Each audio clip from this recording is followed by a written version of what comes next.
नमस्कार दोस्तों। Hi hello नमस्कार। कुछ दिनों के बाद, जैसे मैंने आप सभी को पिछले वाली वीडियो में बताया था कि it is only matter of days कि कुछ दिनों के बाद आईबीपीएस क्लर्क प्रिलिमिनरी एग्जामिनेशन शुरू हो जाएगा।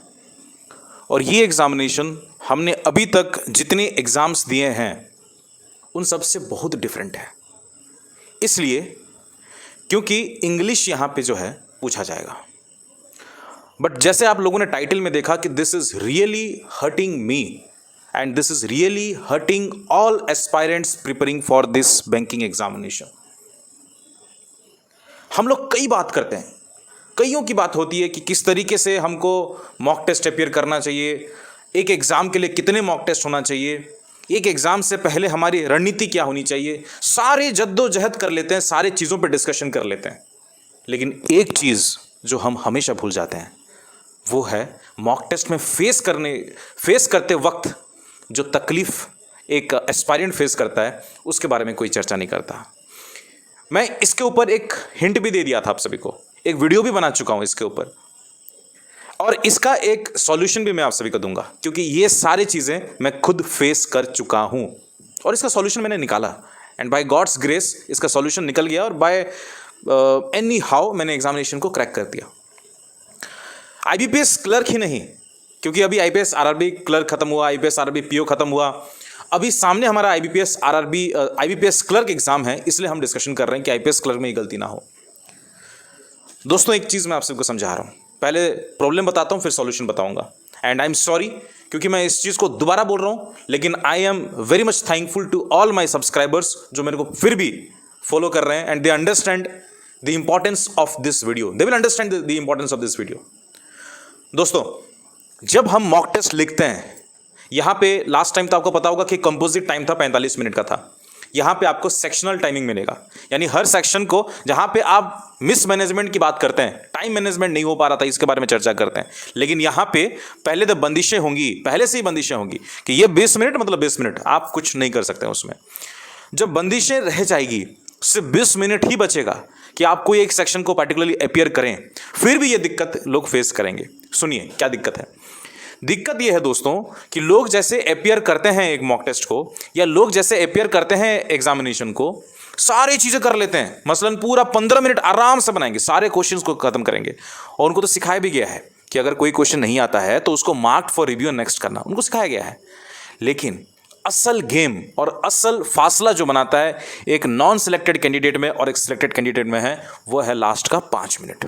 और जैसे 5 मिनट का समय काउंटडाउन में आ जाता है तो रेड कलर बत्ती जलना स्टार्ट हो जाता है और इंसान की भी बत्ती बुझ जाती है, उसको समझ में नहीं आता है, इंसान की नज़रें टाइमर पे ज़्यादा और क्वेश्चंस पे कम होता है।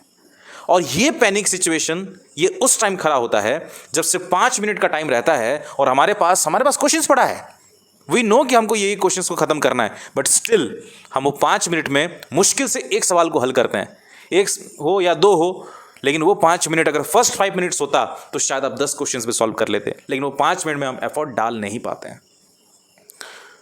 मैं बात करना चाहता हूँ, जैसे मान लीजिए रीजनिंग सेक्शन की बात कर रहा हूँ, एक पजल रह गया है जो आपने mark for review and next करा, वो आपने सोचा कि लास्ट के 5-7 मिनट में ख़त्म कर लूँगा। आप स्टार्ट तो करते हैं लेकिन आप ख़त्म नहीं कर पाते, और पजल एक ऐसा चैप्टर है, एक ऐसा चीज़ है दोस्तों, अगर आप ख़त्म नहीं करेंगे तो आपके 5 सवाल बर्बाद हो जाएंगे। डेटा इंटरप्रिटेशन, मैथ्स की बात करूं, इंसान छोड़ देता है, डेटा इंटरप्रिटेशन हम बाद में करेंगे। लास्ट के 5 मिनट में अगर डेटा समझ में नहीं आएगा तो डेटा इंटरप्रिटेशन कुछ काम का नहीं आएगा। तो सॉल्यूशन की बात करते हैं, अभी क्या करना चाहिए। अभी 2 सॉल्यूशन है इसका। सबसे पहला, ये सारी चीज़ों को आप मॉक टेस्ट में अभ्यास करो। मॉक टेस्ट बार बार जितना लगाओगे आपकी प्रॉब्लम उतनी सॉल्व होगी। आप चीज़ों से भागो मत, लास्ट के 5 मिनट को असली चैलेंज मानो, क्योंकि यही चैलेंज है दोस्तों जो आपको सिलेक्टेड और नॉन सिलेक्टेड के बीच में डिफरेंसेस समझाता है।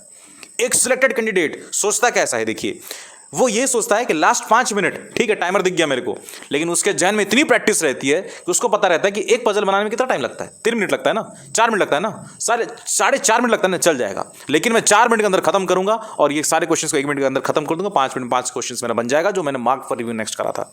और मार्क फॉर रिव्यू नेक्स्ट कौन सा होता है, डिफिकल्ट क्वेश्चन को करी जाती है।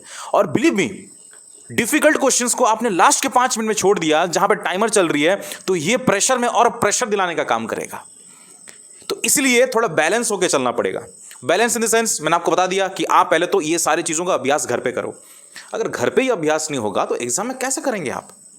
दूसरा चीज़, मैं ये नहीं बोल रहा हूँ कि सिंप्लीफिकेशन अगर मान लो आ भी जाता है, उसको लास्ट के 5 मिनट में छोड़ दो। ऐसा नहीं होता है, क्योंकि पहला अगर आपने क्वेश्चन नहीं बना पाया तो वो सारे मोमेंटम को बिगड़ा देगा। वो सिंप्लीफिकेशन क्वेश्चन करते वक्त भी मूड खराब ही होगा आपका। तो ये बैलेंस होना चाहिए कि किस तरीके से मैं अपेयर करूं कि लास्ट 5 मिनट में अगर प्रेशराइज सिचुएशन भी हो मेरे साथ, तो ये क्वेश्चन को अगर मैं मार्क फॉर रिव्यू नेक्स्ट करता हूं तो मैं इसको हैंडल कर सकता हूं। बड़े से बड़े मुसीबत वाले क्वेश्चन को और तकलीफ पहुंचाने वाले क्वेश्चन को मार्क फॉर रिव्यू नेक्स्ट मत करना। भले ही ना करना, उस सेक्शन में चल जाएगा, लेकिन उसको मार्क फॉर रिव्यू नेक्स्ट करना, छोड़ ही देना। अगर नहीं बन रहा है छोड़ ही देना, कोई दिक्कत नहीं है। लेकिन जैसे कुछ लोग बोलेंगे कि सर आप ये क्या सजेशन दे रहे हैं, सजेशन यही है दोस्तों, 35 क्वेश्चन अगर आता है, 30 क्वेश्चन आप अगर अच्छे से बना लेते हो, 30 क्वेश्चन 17 मिनट में खत्म हो गया। 2-3 मिनट में, if by good luck, by good chance आपकी लास्ट 3 मिनट में सॉल्व हो जाती है तो बहुत अच्छी बात है, दैट्स अ बोनस पॉइंट। लेकिन वो 5 क्वेश्चन के चक्कर में अगर आपने ये 30 क्वेश्चन जो आप कर सकते थे आपने अवॉइड कर दिया, तो फिर वहाँ पे 20 मार्क्स मिलेगा या 25 मार्क्स मिलेगा। मैथ्स पे अगर हमने सेम चीज़ हमने करा तो ये 25 मार्क यहाँ पे आएगा, 25-25 50 हो गया। और इंग्लिश में अगर हम बताएं अच्छा गया आपका पेपर तो 20, 70 में भी ना इंसान आके लास्ट में यही पूछेगा कि सर मेरा प्रीलिम्स होगा या नहीं होगा। तो यही सब चीज़ों से बचने के लिए आपको क्या करना पड़ेगा, एक सेक्शन को कहीं ना कहीं आपको फुल अटेम्प्ट करना पड़ेगा। फुल अटेम्प्ट आपको इस तरीके से करना पड़ेगा दोस्तों कि आप डिवाइड कर लो कि किस तरीके से आप क्या क्या कर रहे हो। लास्ट के 5 मिनट में एक्स्ट्रा प्रेशराइज अपने आप को मत करो, यही मैं कहना चाहता हूँ। प्रैक्टिस प्रैक्टिस प्रैक्टिस करने की जो बात कह रहा हूँ, कहाँ से प्रैक्टिस करना है? गाइडली का अल्टीमेट बंडल PDF कोर्स खरीद लो।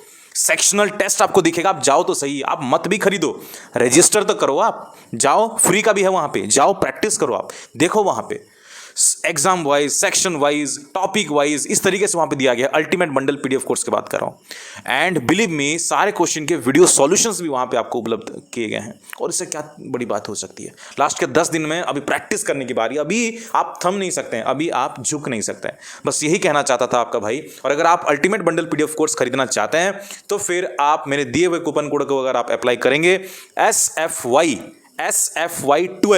SFY12 कूपन कोड यूज करेंगे तो आपको एक्स्ट्रा और 12% ऑफ मिलेगा। जाके खरीदो और प्रैक्टिस करो। एटलीस्ट मॉक टेस्ट नहीं भी लगा रहे हो ना, टॉपिक वाइज, सेक्शन वाइज, ये सारी चीजों का अभ्यास करो with in A stipulated frame of time.